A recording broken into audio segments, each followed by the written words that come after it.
en direct des IT System.cd avec ingénieur Piston. Nous voici à la troisième partie de notre séance de formation aujourd'hui concernant l'installation et la configuration des serveurs Elastic pour mettre en place un système de communication VoIP au sein d'une entreprise. Nous continuons toujours avec la partie théorique de notre session de formation. Je suis en train de parler de l'installation, c'est-à-dire après le chargement de paquets d'installation, l'ordinateur va redémarrer et vous demandant le mot de passe. Vous allez saisir le mot de passe que vous avez tapé lors de l'installation. Par 3 fois, vous allez toujours introduire le mot de passe et par après, le serveur s'affiche à ce niveau. Il s'affiche avec CentOS Release 5.9 qui est sa version et consort. Login. Les logins ici pour se connecter au serveur, vous allez mettre login, c'est root et vous saisissez le mot de passe que vous avez configuré lors de l'installation. Puis ici, félicitations pour l'installation est terminée, tout ça. Maintenant, la partie configuration. Configuration de l'accès distance sur Elastic. Si vous voulez vous connecter au serveur via SSH ou bien directement sur cette console utilisée comme login root et comme mot de passe, votre mot de passe que vous avez saisi lors de l'installation. Vous donnez ça directement, vous vous connectez au serveur. Voilà l'adresse du serveur. C'est 192.168.2.20. Bon, maintenant, il vous faut connecter votre serveur à votre réseau. Ça, je suis en train de parler des configurations d'accès au serveur, accès distant. La première des choses, le serveur doit être intégré dans un réseau.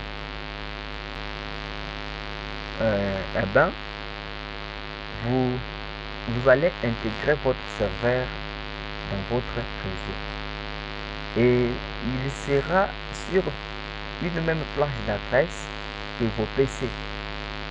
C'est-à-dire, après avoir créé le réseau local, vous allez attribuer à votre serveur l'adresse sur la même plage de votre réseau local afin de communiquer sans problème avec les serveurs. Maintenant, vous allez utiliser un PC pour se connecter ou administrer le serveur. Le serveur, c'est-à-dire vous allez sur le navigateur de votre PC, vous tapez l'adresse IP de votre serveur. Directement, cette page s'affiche. Vous allez cliquer sur paramètres avancés. Et ensuite sur continuer vers le site 192.168.2.20 dangereux. Ce n'est pas dangereux, vous allez cliquer ici pour se connecter à l'interface de votre serveur. Ce n'est pas dangereux de le faire car nous nous connectons à notre serveur personnel. Ce message est dû au fait que le certificat que vous avez dans votre serveur n'est pas reconnu par Chrome. Vous pourrez plus tard, si vous le voulez, avoir un certificat reconnu. Configuration de VoIP. 3. configuration comme petit a, configuration élasticité. Très bien parvenu à ce niveau. Après avoir cliqué sur continuer vers le site, vous verrez la page ci-dessus. La page ici s'affiche. Et pour se connecter, vous allez le login ou le nom utilisateur c'est admin. Et le mot de passe, c'est toujours le même mot de passe que vous avez saisi lors de l'installation de votre serveur. Ne confondez pas le super administrateur et l'administrateur et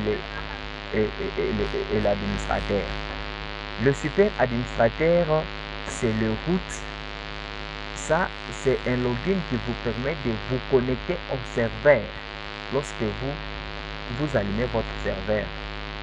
Maintenant, pour administrer le serveur à distance ou se connecter au serveur à distance, vous allez utiliser username comme admin, mais tout en gardant le même mot de passe que vous avez saisi lors de l'installation. Et après avoir mis le login et le mot de passe, cette interface s'affiche. Je vais me limiter par ici pour passer à la partie pratique. Je vous dis merci de nous avoir suivis jusqu'à la fin de cette vidéo. Si vous n'êtes pas abonné à notre chaîne, veuillez vous abonner et n'oubliez pas d'activer la cloche de notification pour ne pas rater de nouvelles vidéos que je vais publier d'ici là. Merci de liker cette vidéo en appuyant sur